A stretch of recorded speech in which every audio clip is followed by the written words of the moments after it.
We're going to start out Daniel chapter 7, verses 1 through 28, and it says, "In the first year of Belshazzar, king of Babylon, Daniel had a dream and visions of his head upon his bed. Then he wrote down the dream and told the sum of the matters." Now, the first thing you've probably noticed is that we're moving back in time. It says in the first year of King Belshazzar. Well, last week we talked about King Darius, right? King Darius was the Persian king that took over after the Babylonian kingdom was destroyed. King Belshazzar was the young king who was partying, and while the Medes and the Persians were outside of his gates ready to pounce. But we're going back in time. You're going to find out that the first 6 chapters kind of moved chronologically. The second 6 chapters don't do that. He'll go back and forth, and it's not about chronology. It's not about history at this point. It's about the dreams and the visions that God gives him, regardless of when they took place during his captivity. This vision came to Daniel after the reign of Nebuchadnezzar, but before the Babylonian Empire was conquered by the Medo-Persian Empire. Now, the first 6 chapters of the book of Daniel move along in a very chronological order, as I've stated, and describe the life and times of Daniel. Chapters 7 through 12 describe visions that Daniel had during his lifetime. They don't quite follow the order of what we have discussed in chapters 1 through 6. This dream takes place during the reign of King Belshazzar. Daniel was probably in his late 70s at the time, and Daniel had this dream and immediately writes down the sum of the matters, or the main facts. Verse 2 says, "Daniel spake and said, I saw in my vision by night, and behold, the 4 winds of the heaven strove upon the great sea, and 4 great beasts came up from the sea, diverse one from another."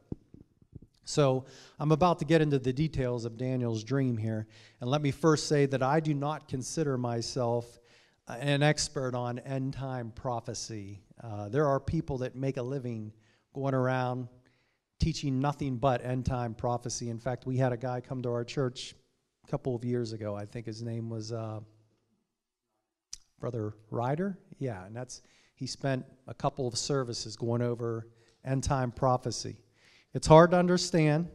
I gather what I can from God's Word. I read the chapters. I read the commentaries that are provided to try and understand it, and I'll do my best to help explain it to you. And with any luck, we can all walk away here tonight having learned something. So Daniel speaks of the 4 winds of heaven stirring the great sea.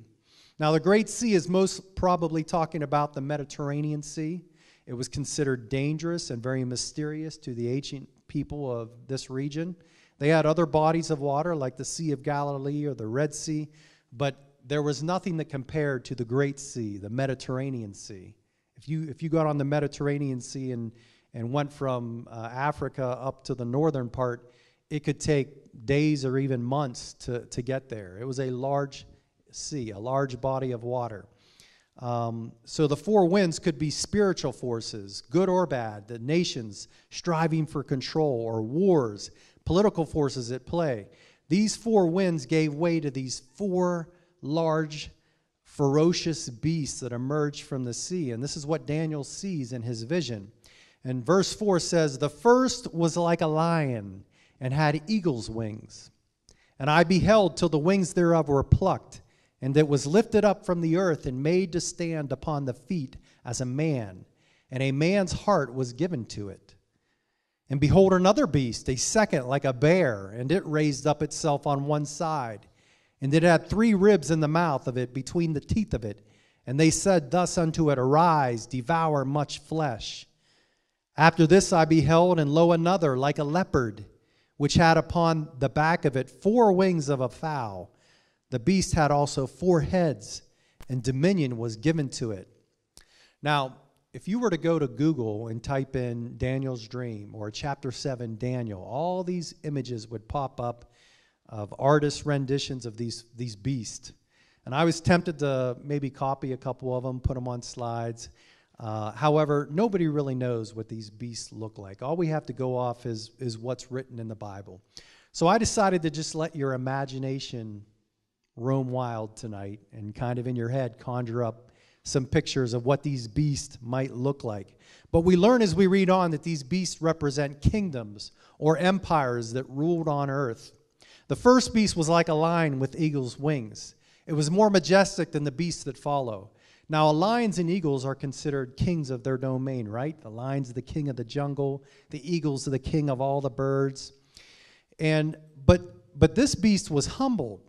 The wings were plucked off of it, and it was made human. It was made to stand like a human. It was given the heart of a man. Later on, we'll see that this beast represents Babylon. Now, Babylon was often represented by a winged lion. You can see this when you visit museums today. The whole motif of Babylon was lions with wings. We see it in the previous chapters. King Nebuchadnezzar, he has this dream of the metal man, the golden head. Nebuchadnezzar builds a 90-foot statue. We remember that, right? He wanted everyone to bow down to it. But he's brought down. He's humbled, right? He spends 7 years in insanity. He eats like a cow, like an ox, eats the grass. And after that 7 years of insanity, he's given his heart. The heart of a man is given back to him. And he admits that God is almighty. So it's very clear to see that this first beast, this lion with the wings, represents Babylon. The second beast was like a bear. Now, the bear was not as majestic as the lion. It's slower, but it's stronger and more crushing than the lion. It has this voracious appetite for conquest. The Bible says it said, "Arise, devour much flesh." The bear represents the Medo-Persian Empire, succeeding the Babylonian Empire. Many think that the 3 ribs that are in the bear's mouth represent its 3 great conquests. It conquered Babylon, it conquered Egypt, it conquered Lydia. Those were the 3 major areas that the Medo and the Persian Empire conquered. This slow, crushing conquest of the Medo-Persian army is well known and documented throughout history. They simply overwhelmed their opponents with superior size and strength. The Medes and the Persians were like a bear in their cruelty and their thirst after blood. And when it says that it stood up on one side, the Medes and the Persians, the Persian half of that empire was more stronger than the Median half of that empire. In fact, eventually the Persian Empire just sort of engulfed the Median, and it became just the Persian Empire. So the third beast was like a leopard, and Daniel saw a leopard with 4 wings and 4 heads.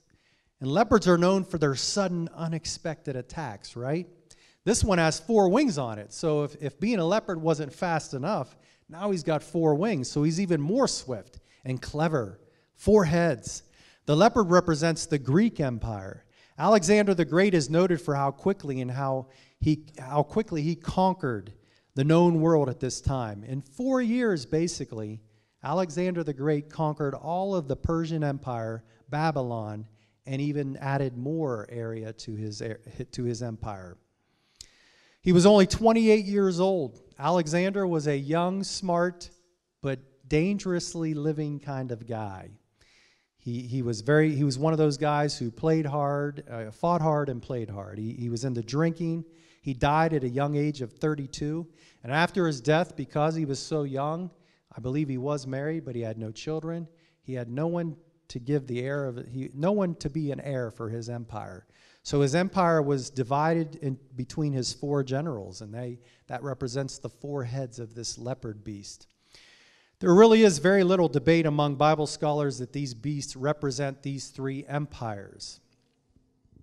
Now, some might say, and I've heard people say, well, there were more than just 3 empires. I mean, you have the Aztecs and the Mayans and the Incas, and India had an empire going on about that time, and China with the Mongolian Empire. And what about these other empires? Why does the Bible always speak of Babylon, Greece, the Medo-Persian Empire? Well, these were the empires that affected God's people, the nation of Israel. Every one of these 3 empires, when they came into play, Israel was part of their empire. The Incas and the Mayans over in South America and what was going on in China or up in India really had no factor on God's people. So Daniel dealt with those nations, those empires that impacted God's people. Now, some modern day scholars believe that the lion and the eagle will represent the UK and the US. The bear represents Russia. The leopard represents Muslim nations. But I'm going to stick with commentaries that have been around for hundreds of years. It's only been in the last maybe 100 years that some of these modern scholars are trying to put a more modern twist on this Bible prophecy. Now, this dream that Daniel has very much parallels the dream Nebuchadnezzar had in chapter 2 when he talks about the metal man. Remember, the head of gold was Babylon, the chest and the arms was the Medo-Persian army, the stomach of bronze was the Greeks, and then you had the legs of iron, which was Rome. Now, a critic of the Bible might theorize that Daniel probably knew that the Babylonian Empire was on the decline and that the Medo-Persian Empire was on the incline, because all that happened during Daniel's lifetime. And maybe that's a valid point. But how could have Daniel known that the Greeks would swiftly conquer all of the Persian Empire 200 years down the road? This highlights a simple principle. God knows the future.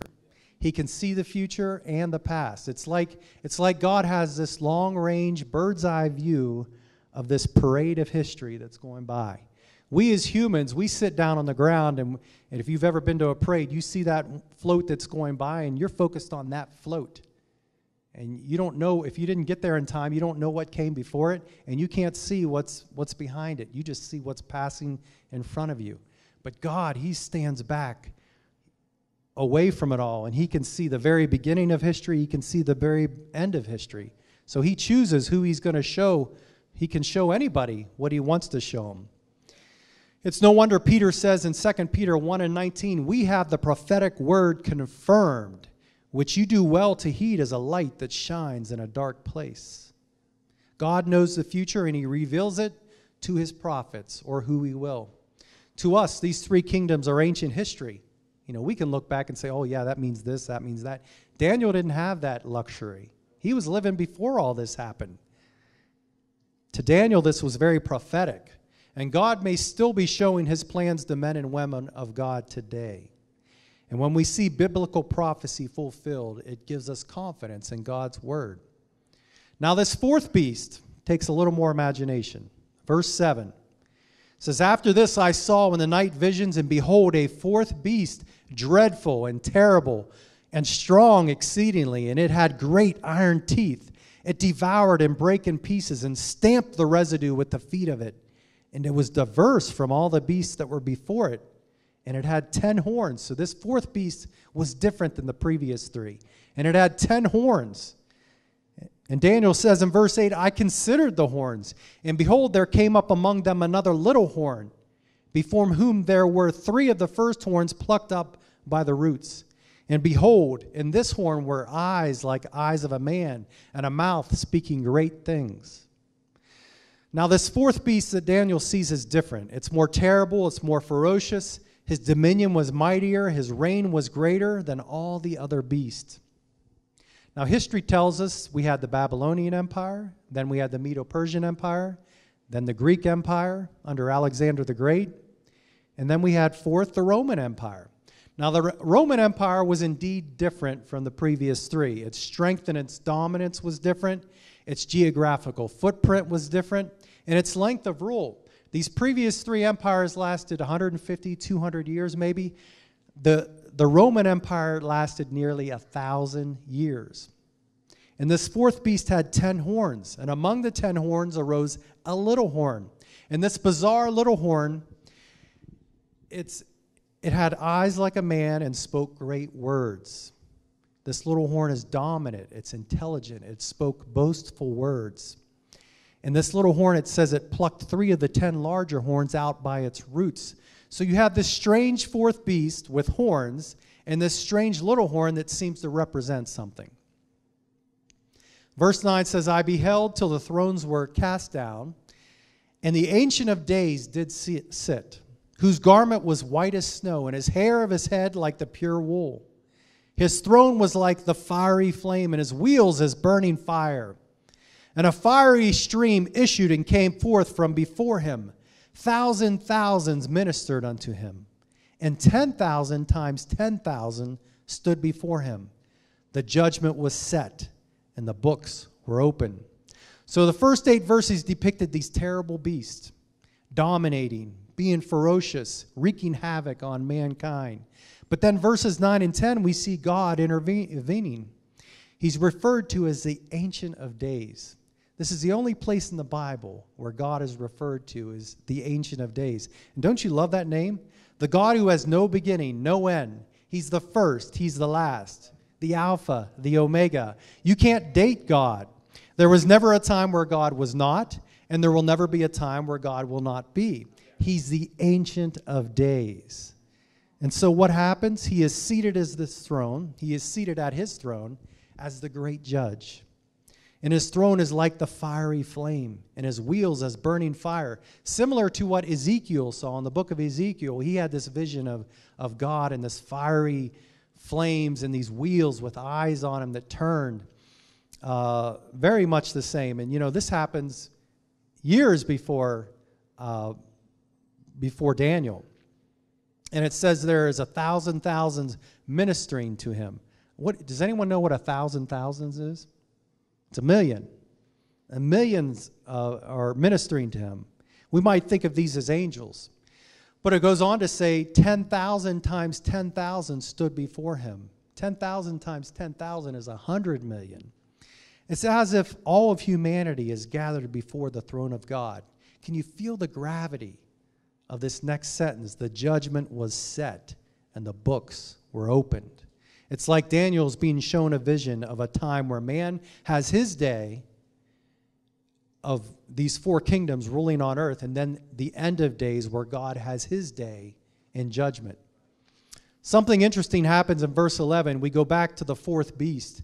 Verse 11 says, I beheld, then because of the voice of the great words which the little horn spake, I beheld even till the beast was slain, and his body destroyed and given to the burning flame. As concerning the rest of the beasts, they had their dominion taken away, yet their lives were prolonged for a season and time. I saw in the night visions, and behold, one like the Son of Man coming with the clouds of heaven, and came to the Ancient of Days, and they brought him near before him. And there was given him dominion and glory and a kingdom that all people, nations, and languages should serve him. His dominion is an everlasting dominion, which shall not pass away, and his kingdom that which shall not be destroyed. I just lost my place. When Daniel saw all this, his first reaction was grief. He said, I was grieved. Why? Why do you think Daniel was grieved at all this? Perhaps he saw the 4th and final dreadful beast make war with the people of God. That would have grieved him. Perhaps he saw in these 4 empires the pain that humanity would have to endure until the Messiah came and established his kingdom. We don't know entirely the cause of Daniel's grief, but he is told without question that these 4 beasts represent 4 kingdoms. And when the day of the 4th beast is over, God's people will receive the kingdom. This is where things get tricky. And again, I do not claim to be a scholar of biblical prophecy. I'm just trying to make sense of Daniel chapter 7. Historically, the day of the 4th empire is over, right? The Roman Empire ended 1,500 years ago. And it would seem that Jesus Christ, at least literally, the way Daniel describes it, you know, his reign, in a literal sense, is not happening, okay? So theologians and biblical scholars attempt to spiritualize this reign of Christ. But the way the book of Daniel represents this, it would seem that there is something more than a spiritual reign here. It feels like it has to be something more physical, something that will actually literally happen someday. And in that sense, I just have to believe it hasn't happened yet, that it's something still yet to come. And I don't know what this would look like. It could mean that in some time in the future, there could be this reemergence of some form of the ancient Roman Empire. You know, possibly some kind of a political force that is also a religious force. A lot of people want to attribute that to the Roman Catholic Church. I don't know. This theory could be totally wrong. Nobody knows for sure how the end time will occur and what it will look like. All we can do is read the Bible, study, pray, and speculate. That's really all anybody does. Verse 19 says, then I would know the truth of the fourth beast. You say Daniel wasn't satisfied with the answer that he got. He had, I don't know if I skipped that or not. Daniel said he was grieved in his spirit in the midst of my body, and the visions of my head troubled me. And I came near unto one of them that stood by, and I asked him the truth of all this. So he told me and made me know the interpretation of these things. These great beasts which are four kings which shall arise out of the earth. But the saints of the Most High shall take the kingdom and possess the kingdom forever, even forever and ever. Now, again, we had already went over that. So I think Daniel gets this answer from an angel that he asked, explain the meaning of this to me, and the angel gives him a very general interpretation of it. And when we drop down to verse 19, it says, Daniel says, then I would know the truth of the fourth beast, which was diverse from all the others, exceeding dreadful, whose teeth were of iron and his nails of brass, which devoured, brake in pieces, and stamped the residue with his feet. And of the 10 horns that were in his head, and of the other which came up, and before whom 3 fell, even of that horn that had eyes and the mouth that spake very great things, whose look was more stout than his fellows. I beheld, and the same horn made war with the saints, and prevailed against them, until the Ancient of Days came, and judgment was given to the saints, and of the Most High, and the time came that the saints possessed the kingdom. Now, if you study the book of Revelations, many of these same images and scenes are seen by John on the Isle of Patmos. We kind of went over that in adult Sunday school. John saw these very same images. And John didn't see these images until 600 years after Daniel. And Jeremiah prophesied of these images 70 years prior to Daniel. I don't have time to make all those correlations, but it's amazing if you take time to study it out, how all this stuff just sort of comes together. When you take Daniel, compare it to what Jeremiah said, take Daniel, compare it to what John says in Revelations. It just all clicks, it all comes together. So verses 19 through 22 are telling us that what we saw before, that it would be in the day of that fourth and dreadful kingdom when the strange little horn would stand up and speak his pompous words, defy and persecute the people of God, that it would be in those days that the Ancient of Days would say, that's it, it's all over. The kingdoms of this world will now become the kingdoms of God and Lord and Savior Jesus Christ. Verse 23 says, thus he said, the fourth beast shall be the fourth kingdom upon earth, which shall be diverse from all kingdoms, and shall devour the whole earth, and shall tread it down and break it in pieces. And the 10 horns out of this kingdom are 10 kings that shall arise. And another shall rise after them, and he shall be diverse from the first, and he shall subdue 3 kings. And he shall speak great words against the Most High, and shall wear out the saints of the Most High, and think to change times and laws. And they shall be given into his hand until a time, and times, and the dividing of times. But the judgment shall sit, and they shall take away his dominion, to consume and to destroy it unto the end. And the kingdom and dominion and the greatness of the kingdom under the whole heaven shall be given to the people of the saints of the Most High, whose kingdom is an everlasting kingdom. All dominions shall serve and obey him. So this fourth beast represents a fourth kingdom. And there will be some combination of succession of 10 kings or rulers. And these 10 kings will be some kind of an expression or representation of power of that fourth and final world empire. Literally speaking, there's no explanation for these 10 kings as of yet. You know, in 2021, we can't really draw and say, yeah, these are the 10 kings. It hasn't happened yet. Some theologians may try to spiritualize these 10 kings, but literally you have to assume that these 10 kings will show up at some time in the future. The number 10 is referred to a lot in the book of Revelations. In an Old Testament prophecy, you got your 10 horns in Daniel's dream, the 10 toes on Nebuchadnezzar's metal man dream. You got the 10 horns in John's Revelation. 10 kings will be associated with this final world empire. And now, about this final world leader, this little horn with the eyes and the mouth who speaks of boastful things, what will he be like? He's often referred to as the Antichrist. Many of us, when we hear the word Antichrist, we conjure up this picture in our head of this menacing-looking individual with 666 plastered across his forehead. But you know, from the world's perspective, this person will not be a freak at all. He won't be evil looking. He won't be a menace. He'll be a winner. The world will look at this person like he's a winner. People will want to follow him. There will be this overpowering pressure that if you're not on board with this guy, you are an utter loser. You are a disgrace. This ruler will be arrogant. He will speak pompous words.